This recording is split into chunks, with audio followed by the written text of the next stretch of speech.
here, Sophia is here, and Leah, Bernstein. That's this way I took care before. What?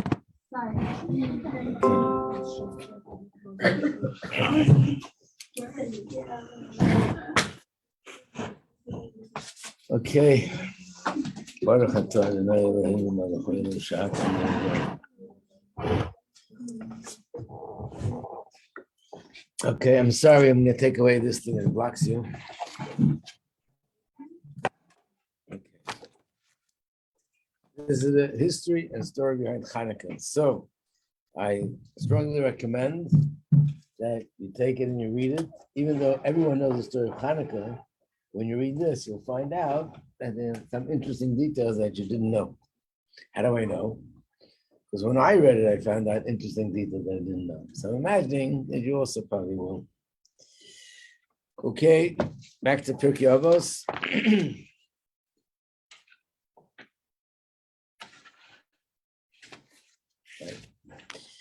Okay, we're in the middle of Emes. We're in the middle of the truth. Yeah.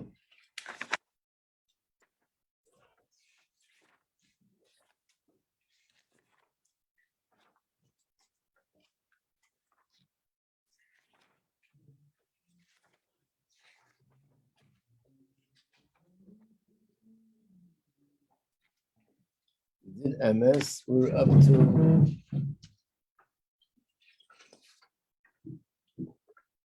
we actually covered everything on page 24. Oh, you are here? Yeah. Okay. Hi. Sorry.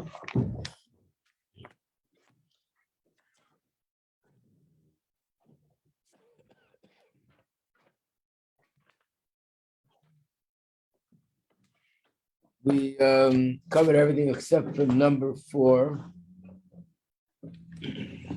What's number 4? Number 4 is an expression in Gemara which is found in reference to this subject about not being hypocrite. The Gemara says it's a story with a king. His name was Yanai, and he was actually not a good king. And but this is a quote that he said to his wife.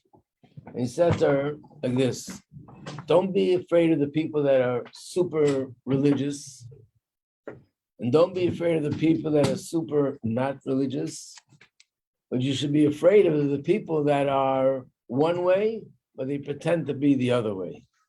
In other words, people that pretend to be one way on the outside, but really something different on the inside.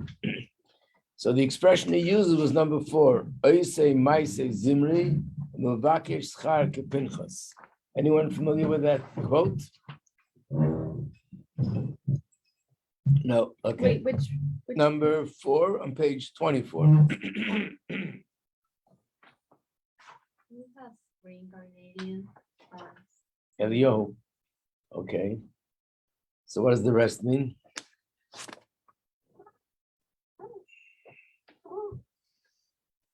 So there's a parsha in Chumash, which in that parsha is actually called Pinchas, and the parsha before that is called Balak. And there's a story there with Bilam. He was a prophet for the non-Jews. He was a sorcerer, and he tried to curse the Jews. And every time he opened up his mouth to curse, a bracha came out. Towards the end of the parsha, he thought of a new idea. That wasn't working, so he found another way. He knows that Hashem doesn't like when they conduct themselves in an unsneeze way. So he gave advice to the king of Midian that the women should try to involve the men in committing sin. And that succeeded. The women did that, and the men committed sin with these women, and eventually many people were killed. It was a big plague. One of the people that did it was his name Zimri. Zimri was not an ordinary person. He was the Nasi, he was the head of the entire tribe of Shimon, which means he was in charge of something like 50, 60,000 Jews, a whole tribe. and he went to have relations with a Midianite woman. And naturally, that was something that was the biggest desecration of Torah, of Hashem, that someone of such a level should commit such a sin. So Pinchas is the one who killed him. And it says that there were many miracles that occurred. But what was the reward that Pinchas got? Anyone remember the story now? What reward did he get? What? A malach. Well, that's what Sophia said, that he became Eliyahu Navi. But that's much later. Eliyahu Navi lived like a few hundred years later. But what reward did he get right then and there? And that reward is in the Chumash Parshas Pinchas. The reward was, who was Pinchas? He was a grandson of Aaron. And at that point, Aaron was appointed to be a Kohen. His children were Kohanim, but Hashem didn't say that all future generations will be Kohanim. After this incident, Hashem said, your reward will be that you and all the future generations of Aaron will all be Kohanim. So let's compare the two people.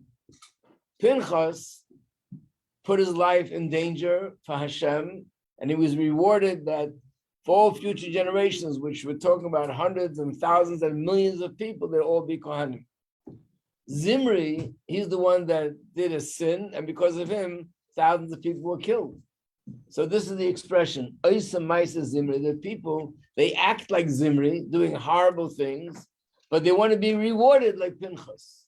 In other words, they're really bad people, but they try to make the impression on the outside as if they're great tzaddikim. And those are the people you got to be careful because they're not honest and they're not truthful.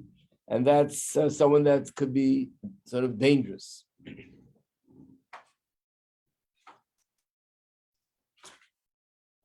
Okay, so this is the subject of emes. And now let's go to the subject of Shalom, which is page 25.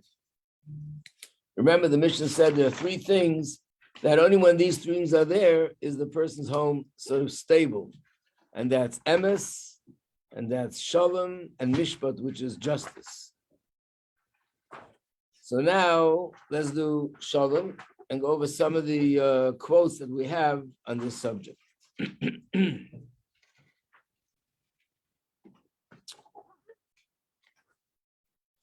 So the first thing is something we should be familiar with from a different Mishnah in Pirkei Avos. If you remember what it said about Aaron, it said, Ohev Shalom, he loved peace, Raid of Shalom, and he pursued peace. Do you remember what that means?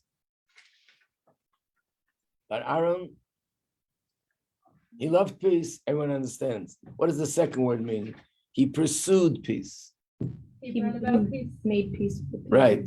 He brought about peace. He made other people have peace. When he saw two people were having an argument, he found a way to bring them together.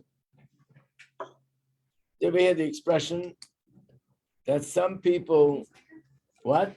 Peacemaker? Peacemaker, right. That's a good expression. I didn't mean that, but that fits in perfectly. Peacemaker means not only that he loves peace, he's actually proactive in making it happen. I'm saying in English, there's a quote, goes like this. Some people make things happen. Some people watch things happen. And some people wonder, when did it happen? So there's some people that they know what's right, what's wrong, but they're not proactive to do something about it. Aaron was number one, loved peace, and he was proactive. When he saw two people, a husband and wife, two friends, a father and children, not getting along, he got involved and did everything he can to bring them together.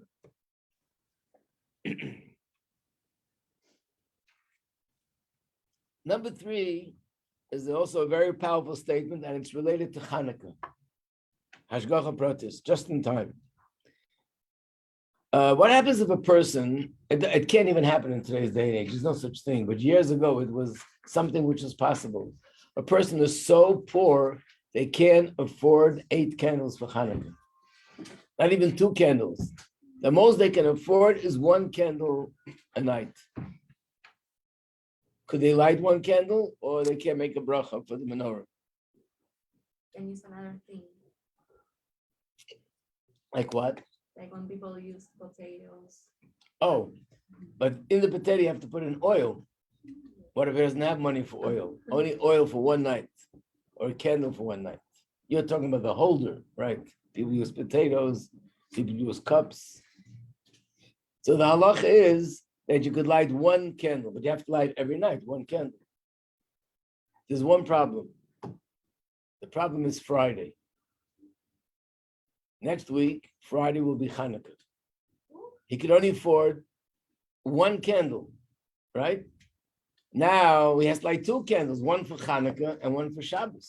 And it's actually a different bracha. On one candle you make a bracha lahadlik ner shel Shabbos Kodesh.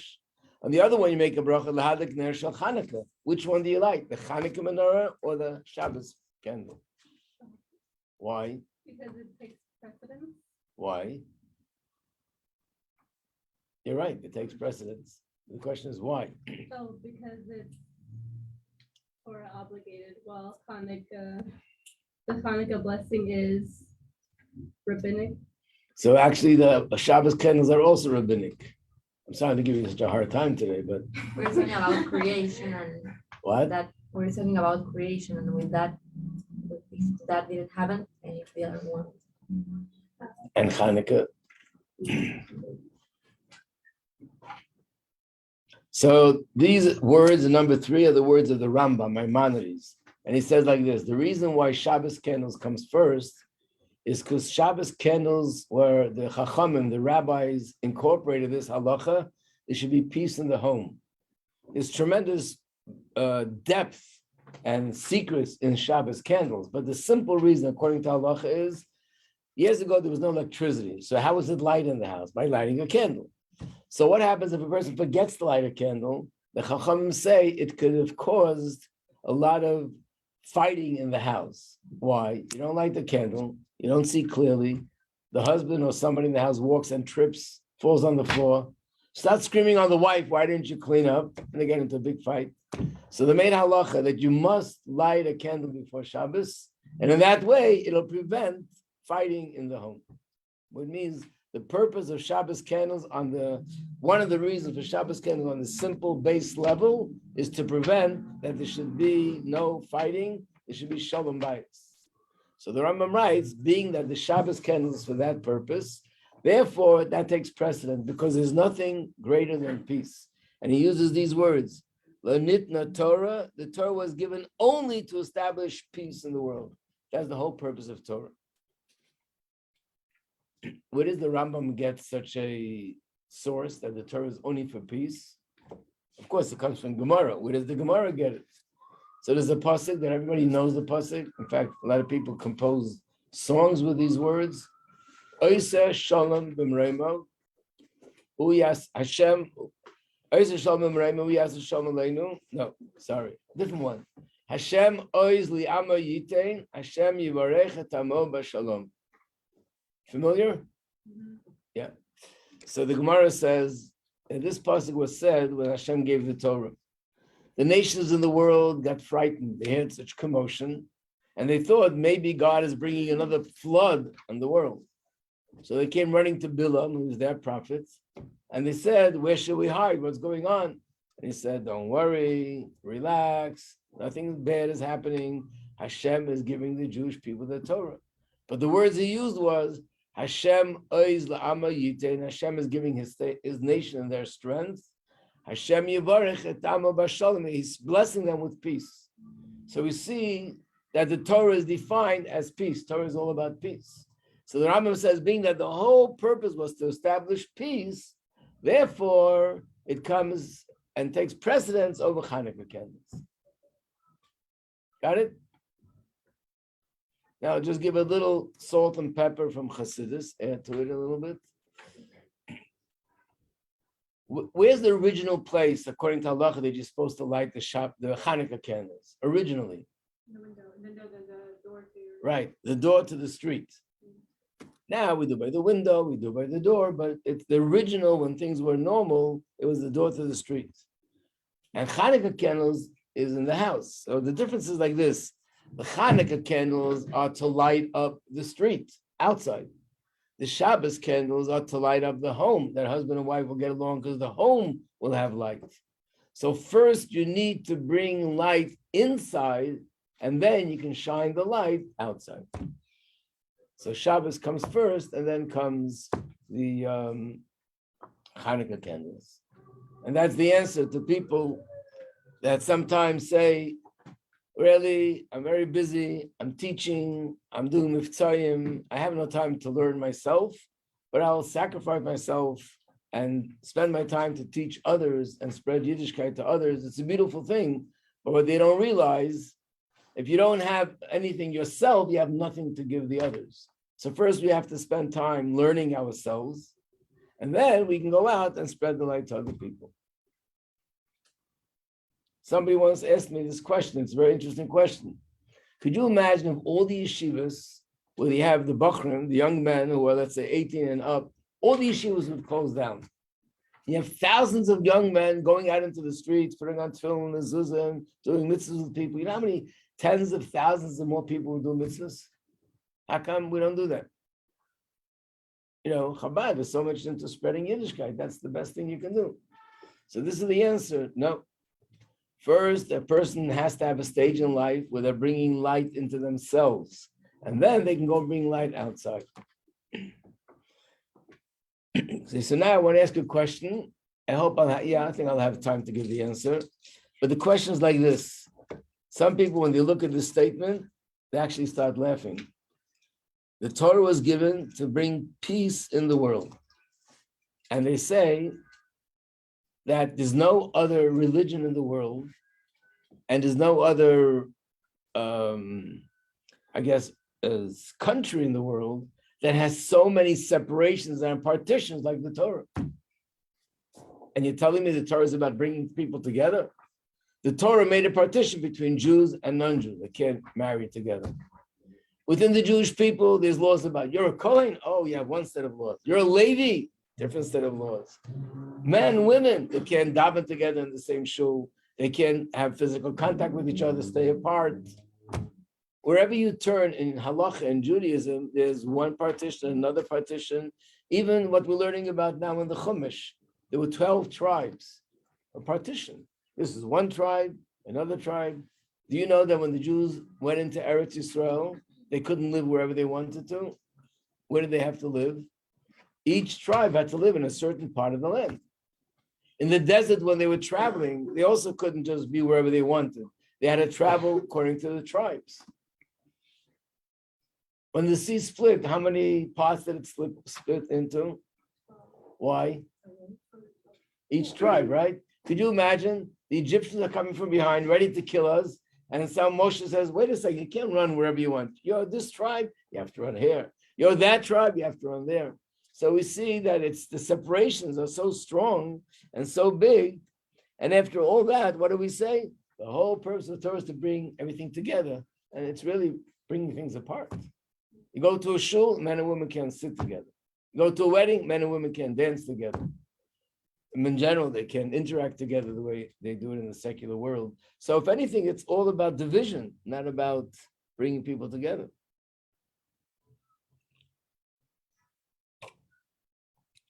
So it's one thing if you say, okay, the Torah has a good reason. But to say the whole purpose of Torah is to bring people together, how does that make sense when we see the opposite is actually true? Anyone here have the answer? No. Okay, so let me give you the answer that is found. One of the answers, I'm sure there's more than one.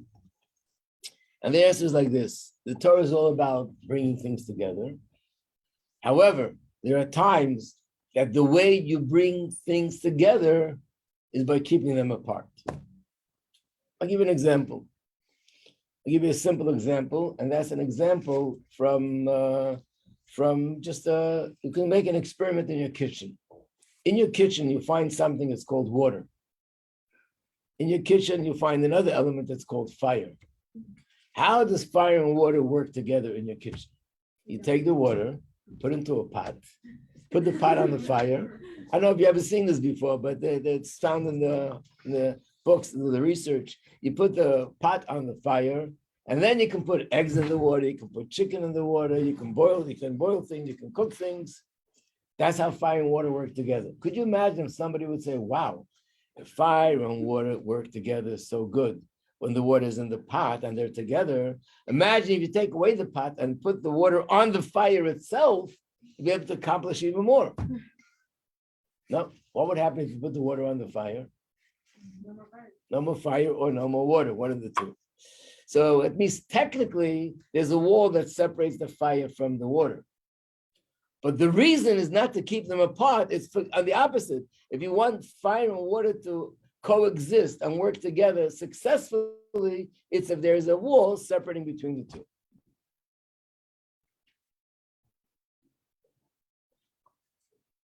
Can you give an example? An example? I'll give an example in an army. In an army, there are people that are soldiers that they're in a tank. There are soldiers that are in a submarine in the water. There are soldiers that are flying in airplanes. There are people in the army that are in the office making plans. They're the generals. And there are also people in a kitchen that are cooking food and giving the soldiers food. They're all doing something different. Could you imagine if somebody would say, listen, the only kind of army that could succeed is if there's unity. Let everybody do the same thing, not different people doing different things. In other words, either everybody's in the kitchen, or everybody's up in the air, or everybody's in a submarine, or everybody's in a tank. That army would not be able to exist. The only way to exist is by everybody being in a different area, and that's how they all complement each other, and that's how you have a complete army. I'll give you another example. You build a house, construction. So one person is here to do the bricks. Another person is here to do the glass. Another person is here to do the roof. Electrician, a plumber, an engineer, an architect. Everyone is doing different things. In fact, they all have different tools. This one is walking around with a ruler and a pencil. And this one's walking around with boots. This one has a mask on his face because he's doing the iron work. And this one has these tools, this one has those tools, and they all look different. They actually went to different schools. Would you say, listen, if you want to work on a building and want to work on it united, everybody should come from the same school, wear the same clothes, have the same set of tools? Impossible. There are different jobs to do, so everybody is equipped to do their job. So is this separation brings them apart or brings them together?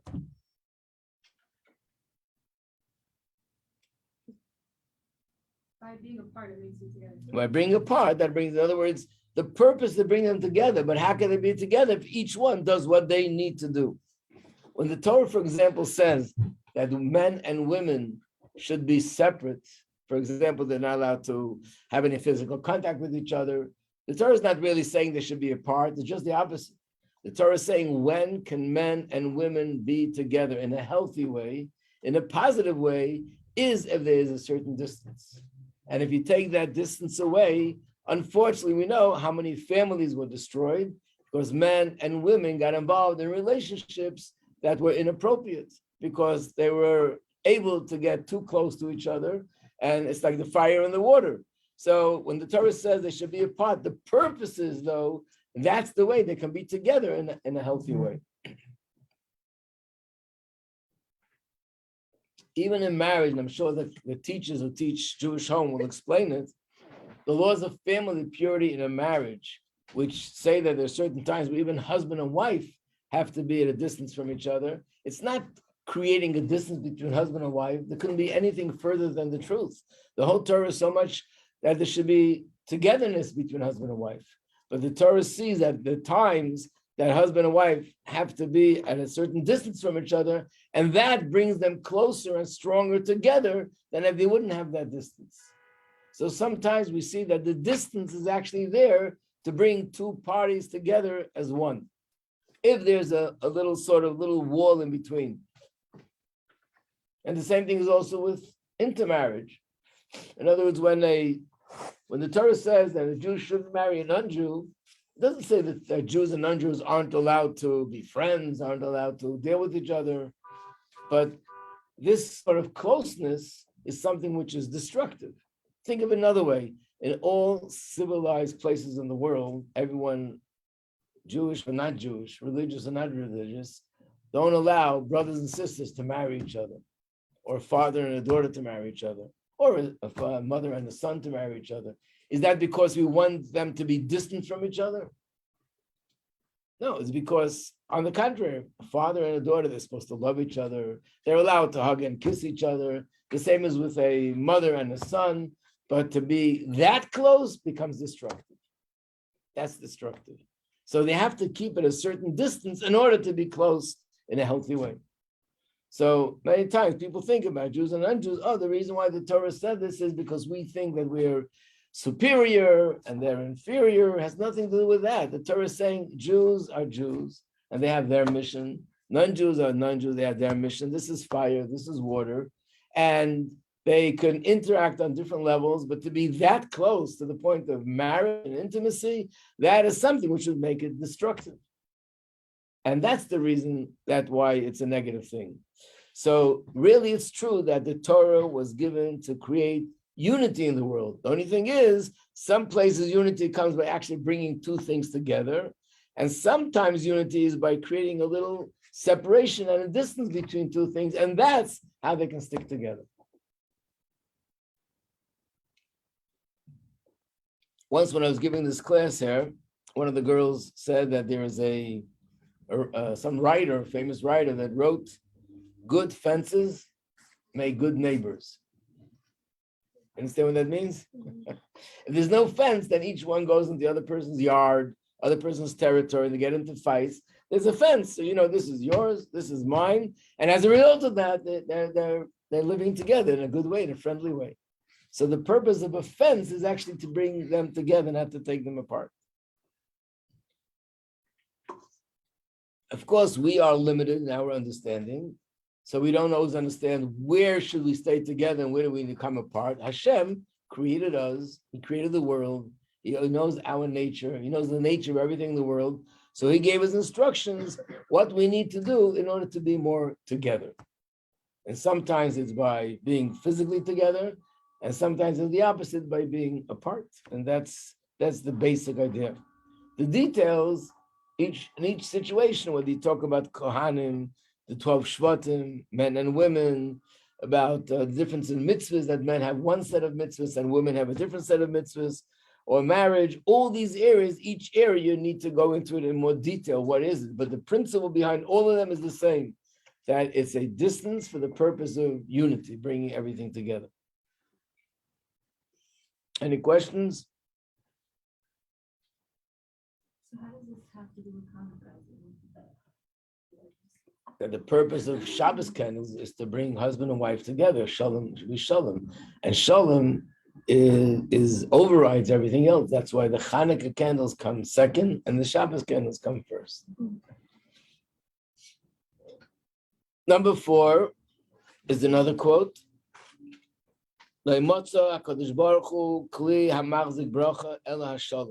means Hashem says that the vessel that holds the biggest bracha is peace, which means when there's peace, then there is a vessel for bracha. If there's no peace, even if Hashem wants to give you bracha, the bracha won't hold. It's a little bit like, let's use a physical analogy. If you pour water in a cup, and the cup is not complete, it's cracked, or it's ripped, there's a hole, it's not one piece. The water will leak out, the wine will leak out, the oil will leak out. The only way that this cup can be a vessel to hold in it is if it's one, if there's nothing inside that's broken. So Hashem says to us, I want to give you bracha, but when are you a vessel for the bracha? If there's peace. In other words, if it's a bracha for a family, is if the family is together. If it's a bracha for a community, is if the community is together. If it's a bracha for the world, is if the world is together. If it's a bracha for the Jewish nation, is if there's peace amongst the Jewish nation as a nation. Wherever there is, if there's peace, then there's a vessel for bracha. And this is connected to the next quote, Im Shalom Kan, Hakol Kan. The Gemara says, if there's peace, then you have everything. If you don't have peace, look at the bottom one before we finish. The bottom one is also similar to this, number 10. This is a pasuk in Mishlei, Proverbs, by Shlomo Melech. Toiv pas chareva, v'shalva Nibayis mali zivcheriv. A home that is peaceful and has dry bread is better than a home that is full of food with conflict. So, of course, people are always trying to have a lot of material goods, a lot of food, a lot of money, a lot of furniture, a lot of this, a lot of that. They don't realize that if you have just peace amongst two people, and even if there is not much material in the room, and there's not so much food, and not so much this, but that's the home that's going to be happier.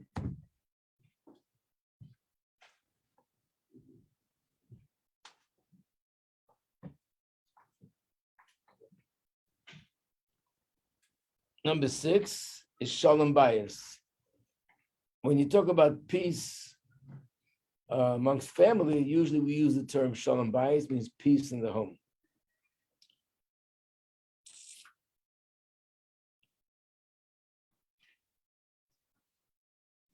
There's 2 more things, which, let me say them quickly because next week we're going to have a different schedule. Number 7, you're allowed to change for the purpose of Shalom. That means when you see 2 people fighting and you want to make peace between them, and you say words that are a little bit not 100% honest, just that the 2 people should get along with each other, it's permissible. And then there's the story of Oisa Shalom. I think I told it once. We can tell it again. At the end of Shmoneh, we do Oisa Shalom, right? Hashem makes peace. How do we do it? Remember I told you? I think I did. You have to take 3 steps back, bend to the left, bend to the right, bow down. So this rabbi once told a couple that were fighting with each other, and he said the problem is that you're not being flexible. How could you do shalom? You have to be able to bend a little bit here, bend a little bit there. You have to be ready to take a few steps back, and then you can make shalom. But if everybody says, I'm not budging from my position, not here, not there, not there, not there, and the other one says, I'm not budging from my position, then they clash. But if you bend a little bit here and there, it will create shalom. Okay, I think we'll stop here. And shalom, shalom, everybody. Yeah.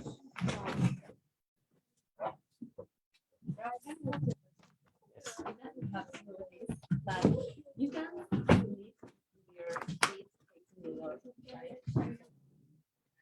There is such a thing, right? Because In the dorm? Yeah. So I changed because I remembered and I changed the size. Yeah, there is such a thing.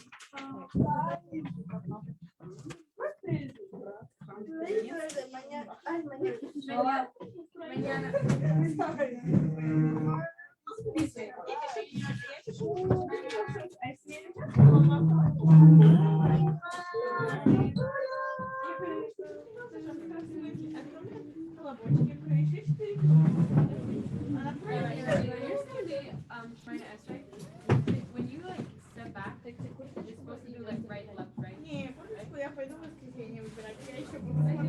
Visit your feet. You go like this. 1, 2, 3. So left first. 1, 2, 3.